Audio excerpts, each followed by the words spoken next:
श्री गणेशाय नमः। श्री गुरुवे नमः। प्रिय छात्रों, हम लोग शास्त्रीय प्रतिष्ठा प्रथम खंड की कक्षा में पाणिनीय शिक्षा पढ़ रहे हैं। पूर्व के पाठ को स्मरण करते हुए आगे बढ़ेंगे।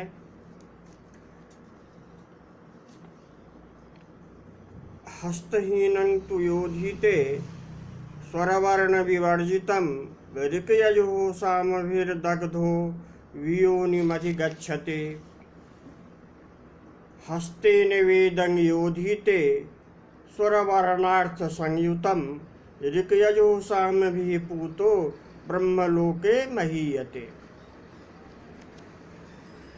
यहाँ वेद के उच्चारण के प्रसंग में कहा गया है कि उदात्त, अनुदात्त और स्वरित का हस्त चालन से निर्देश करते हुए वेद का पाठ करना चाहिए। यदि ऐसा आप नहीं करेंगे तो आप अधम योनि में उत्पन्न होंगे। यह पाठ कहा हस्तहीनम, हस्तेन उदात्तादिस्वर सूचकेन हीनम रहितम स्वरवर्ण विवर्जितम अधीते सह ऋक्यजुः सामभिर्दग्धः वियोनिम अधिगच्छति प्राप्नोति इति। जहाँ स्वरवर्णार्थ संयुतम वेदम हस्तेन उदात्तादि ज्ञापकेन अधीते सह ऋक्यजुः सामभिः पूतः सन् ब्रह्मलोके महीयते इति। जैसा कि आप लोग जानते हैं, आगे के पाठ में जैसा कि आप लोग जानते हैं कि व्याकरण शास्त्र के दो संप्रदाय हैं, इंद्र संप्रदाय और माहेश्वर संप्रदाय। वर्तमान प्रसिद्धि के अनुसार कातंत्र व्याकरण इंद्र संप्रदाय का है और पाणिनीय व्याकरण, जिसे त्रिमुनि व्याकरण के नाम से भी हम पुकारते हैं, कहते हैं, वह माहेश्वर संप्रदाय का है। पाणिनी शिक्षा की 56वीं कारिका इसी तथ्य को कहती है कि शंकरः शंकरी प्रादात् दाक्षीपुत्राय धीमते वाङ्मयेभ्यः समाहृत्य देवीं वाचमिति स्थितिः। शंकरः शंकरी प्रादात् दाक्षीपुत्राय धीमते, धीमते दाक्षीपुत्राय शंकरः शंकरीं विद्यां प्रादात् वाङ्मयेभ्यः समाहृत्य देवीं वाचम् इति स्थितिः। शंकरः शिवः वाङ्मयेभ्यः वेदादिशास्त्रेभ्यः समाहृत्य एकीकृत्य शंकरीं, शंकरस्य इयं शंकरीं विद्यां तां स्वसंबंधिनीं देवीं वाचं व्याकरण विद्यां शिक्षा विद्यां च धीमते ऊहापोह कुशलाय दाक्षीपुत्राय पाणिनये प्रादात् ददौ इति स्थितिः। शिव ने वैदिक वाङ्मय से संग्रह करके स्वसंबंधिनी व्याकरण विद्या तथा शिक्षा विद्या को बुद्धिमान दाक्षी के पुत्र पाणिनि आचार्य को प्रदान किया। यह संप्रदाय है। अब यहाँ पाणिनि को कृतज्ञता भाव से स्मरण किया जा रहा है 57वीं कारिका में कि ग्रंथान्ते मंगलमाचरणीयम इति शिष्टाचारात् नमस्कारात्मकं मंगलम विदधाति येनाक्षरसमाम्नाय मधिगम्य महेश्वरात् कृष्णं व्याकरणं प्रोक्तं तस्मै पाणिनये नमः। यह व्याकरण संप्रदाय का अत्यंत प्रसिद्ध नमस्कारात्मक श्लोक है, नमस्कारात्मिका कारिका है। येनाक्षर समाम्नाय मधिगम्य महेश्वरात् कृष्णं व्याकरणं प्रोक्तं तस्मै पाणिनये नमः। येन महेश्वरात् शिवात् अक्षर समाम्नायम् उन इत्यादि 14 सूत्र समूहम् अधिगम्य ज्ञात्वा कृष्णं संपूर्णं व्याकरणं प्रोक्तं तस्मै परोपकर्त्रे पाणिनये नमः। जिसने महेश्वर से अक्षर समाम्नाय अर्थात उन इत्यादि 14 सूत्र समूह का ज्ञान प्राप्त कर संपूर्ण व्याकरण शास्त्र को कहे हैं, उस पाणिनि जी को नमस्कार है। अतएव नंदिकेश्वर कृत काशिका में कहा गया है, नृतावसाने नटराज राजो ननादधक्कं नवपंचवारम् उद्धर्तु कामः सनकादिसिद्धान्ने तद्विमर्शे शिवसूत्रजालम्। इसीलिए पाणिनि व्याकरण को शैव संप्रदाय का माना जाता है, माहेश्वर संप्रदाय का माना जाता है और यह व्याकरण अत्यंत प्रसिद्ध है।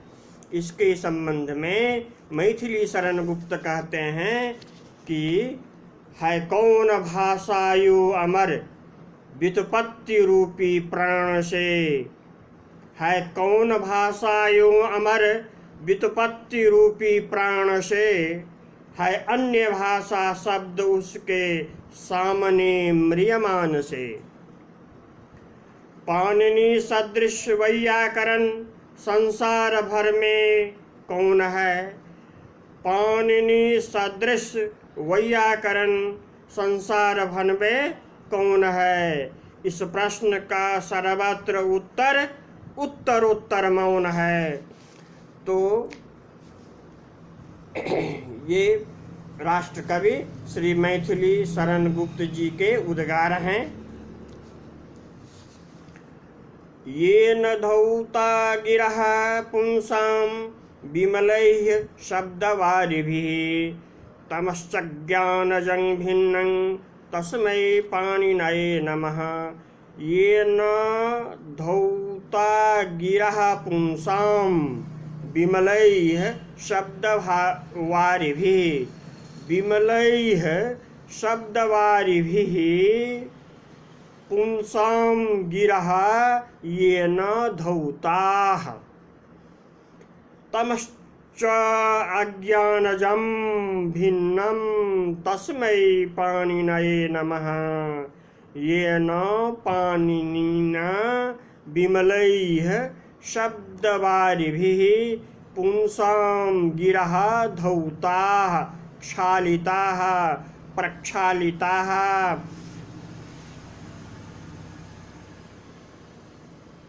उज्ज्वलीकृताः